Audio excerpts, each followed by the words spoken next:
Hello world. My name is Ashley Collins. Welcome to my YouTube channel, The Breakup Diaries. The curls are back. Yay, kind of. It's a mess, but they're here. Let me try to fix that. Whatever. I don't care. I have a topic request, which I love doing those. It's a kind of very strange topic. I mean, obviously, you see the title, but isn't it funny how you have this image of yourself of who you like to think people think that you are, and then when they analyze you, you're like, oh, okay, I guess, sure. So, a friend of mine asked if I could talk about how to be vulnerable. And I was like, I don't even know how to answer that question. I didn't even know that I was seen as this person who is very vulnerable. And, initially when she said it, I saw it as like, oh my God, do I come off that weak? Do I come off that pathetic to people? But vulnerability is not weakness. Vulnerability is strength in the most honest and pure ways, and I have several notes to explain that to you. So sit down and grab a sheet of paper. I'm so funny whenever I go out. I always carry, I usually try to carry a pen and piece of paper with me just in case I get like hit with a little bit of inspiration. Sometimes I take them on my phone, but lately my phone has not been saving my notes, which is very frustrating because I'm like, I literally have no idea what I said 12 hours ago. I don't even know what I ate 12 hours ago. So could you get it together, phone? But yeah, so I have lots of notes on how to be vulnerable, and I hope that this is valuable to you. First of all, I definitely think that we need to fix that word that vulnerable does not equal weak. Vulnerable does not equal pathetic. If anything, you walk into a room and people think that you need to walk into a room with armor, you know, like you're a knight or something like that. And if anything, that shields you from actually interacting with other human beings. If you really want to get more in depth on how to be vulnerable and the strengths of it, I would definitely say look up Brene Brown. She has, I'm going to say that slower, Brene Brown. After working on the phone, I'm like, I need to fucking slow down my speech a lot. Brene Brown, she has 2 TED Talks that are on YouTube, and she has a Netflix special, The Call to Courage. And, oh my God, that's Netflix special. I remember writing these notes actually and just crying, and I'm like, yeah, like you see things the way that I do, but I don't know how to express them in words. So I need to write them down and analyze them for another time. So first of all, if you are trying to be more vulnerable in your relationships, and when I say relationships, I mean romantic and friendships, and also with work, you need to identify vulnerable to what, first of all.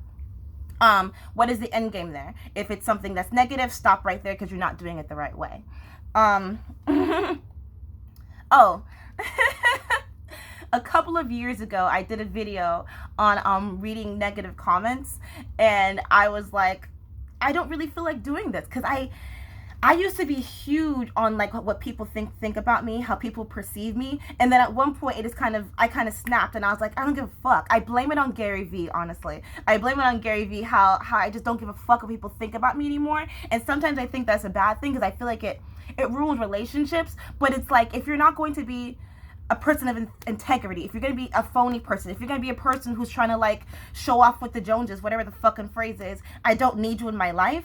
So sorry if my authenticity bothers you. I don't give a fuck. Sorry.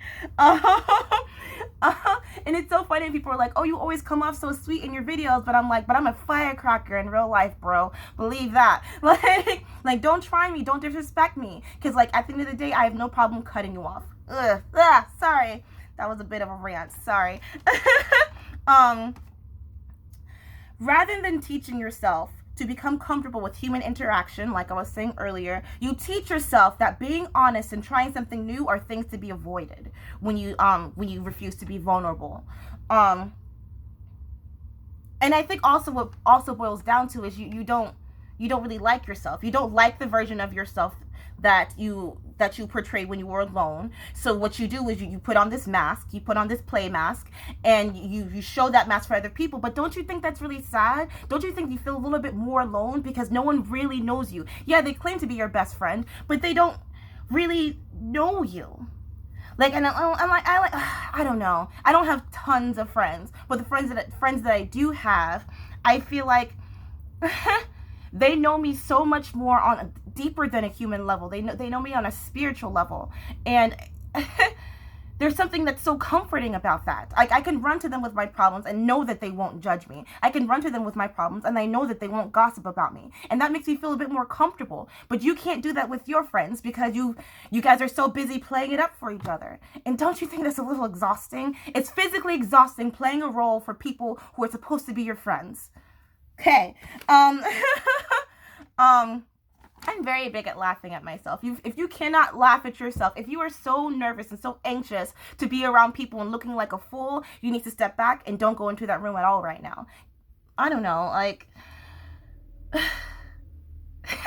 I think that if you allow yourself to look like a fool around other people, it just makes people feel a bit more comfortable. It helps ease the tension around the room. Because also, gosh, everyone has insecurities. Everyone has something that they're embarrassed about. Everyone has fucking demons that they're like, if you saw the nightmares in my head, you wouldn't want to be inside my head. And everyone has that. So why can't we just share that on a, like I said, on a deeper than human level? We're all afraid of something. So if we just shared our fears, if we shared our cuts and our bruises, and if we look at each other with empathy and not sympathy, because I think sympathy is, oh, I feel sorry for you, and also I would never do that. What the fuck is wrong with you? And it's like, how could you go through life with that much judgment? Are you that full of yourself? Is your ego that big that you can't understand that could potentially be me? When I see someone on the street, when I see someone struggling, I'm like, that could potentially be me. So I need to come to them with empathy and with kindness and not with judgment and not with you should know better. Because what should you know better? Sorry, I'm trying to watch the clock because I don't want to be late for work. What time is it? How do I pull up the time? Shit. Okay. We got to wrap this up, y'all. I hope that you're learning something. When you close your heart, you become at the mercy of everyone around you, and you fall into victim mode. You let other people have the power of how... You let other people have the power and control how you feel. You're only hurting yourself. You may think you're protecting yourself, but it's just ensuring that you'll stay disappointed. And I think a lot of people are afraid to be vulnerable because they're scared to be hurt. Yeah. And then they're afraid of the afterblow. Oh my God, I had a dream last night that I got a shot. That was random and weird. That's weird. Why did I dream about that? But you're afraid of the recovery process of what'll happen when that person betrays you. But then you're just dressed for her seeing tragedy. Why can't you enjoy the moment for what it is? And if you continue to set those boundaries, because vulnerability without boundaries is not vulnerability. Compassion without boundaries is not compassion. Love without boundaries is not real love. If you just allow people to walk over you, just think of your life like you were the manager. You were the manager of this empire. You know, you wouldn't let your employee just walk in 5 minutes late to work every day. So why would you let your loved ones walk all over you? You know, it's like, oh my God, I was thinking of a real deep metaphor when I was in the shower, y'all. I was like, it's like showing up to work constantly 15 minutes late. That's showing that you are inconsistent. So if you are allowing people to be inconsistent in your life, wouldn't you fire them? Wouldn't you fire that employee who's always consistently 15 minutes late? So why are you allowing people to walk all over you? What else? What does being authentic mean? Because I feel like people throw that word around a lot, and you're like, well, I don't really understand what that means. I know it reminds me of Gary Vee, but what does authenticity really mean? You are more concerned with truth than opinions, number one.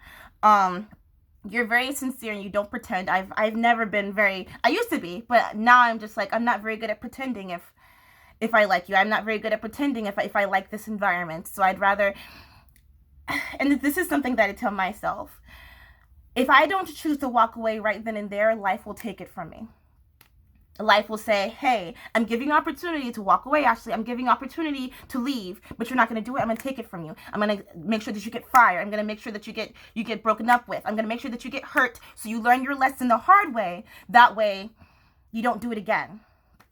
And I think that being authentic means that you know who you are and and you're consistently that person. You can never show up into a room. I posted this on my story, I think last week, and I was like, if someone says to me that you've never changed from like years and years and years ago, that's a bad thing. You should change. You should consistently be growing to be a better person. And that's what I mean by consistency. You know, like, you know, you have that honeymoon stage in relationships, right? And then like after that 3-month period, they start to change up a little bit. And they're either changing for the better or they're changing up for the worst. They're consistently doing something like that or that, you know? And you just have to be aware of that. You have to be aware of that, and you have to communicate that. And also just being confident enough to walk away from situations and from people. I was talking to a friend last night, and they're like, how can you cut off people so easily? How can you say to yourself, I'm never going to talk to that person throughout the entirety of my 60, 70 years of life? And I was like, I don't know. You show me who you are. Oh my God, I was talking to my friend, and she was like, why don't you believe people when they show you who they are? Why do you keep making excuses for them? I'm like, I don't know. Because I'm hoping that they'll change. Because I'm hoping that they'll show up on a horse and be like, I'm sorry, I don't know how to handle my emotions. We got to stop making excuses for people, especially for fucking adults. I am so done with making excuses for adults. It's like, learn now. Learn how now before you continue to bleed on other people. Okay, all right, I have a couple of Brene Brown notes, and then I need to go put on a shirt and clock into work. Mantra for today, guys. Today I chose courage over comfort. And I was brave, and that means I won. I was brave, and that means I won. And this is something Brene Brown said. Winning is doing the hard part. Winning is doing the really brave thing. Even though it may not feel brave at the moment.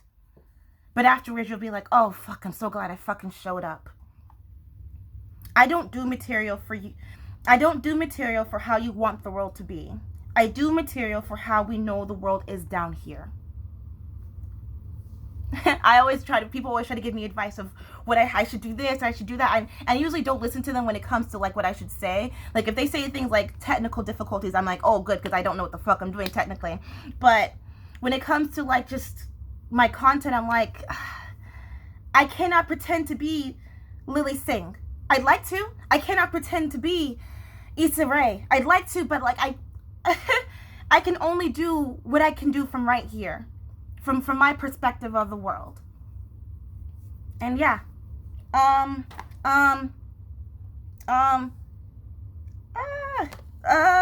gratitude is being vulnerable. Stop using people's vulnerability against them. And okay, if anything else, I'll just put it in the caption. Thank you so much for listening.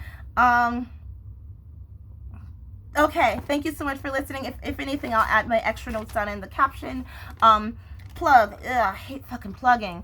Follow me on Instagram, which is the Aunt of Dragons. I just got a TikTok. I haven't posted anything. But I'm gonna figure it out. That's still the Aunt of Dragons. You can add me on Facebook, whatever. I don't care about Facebook.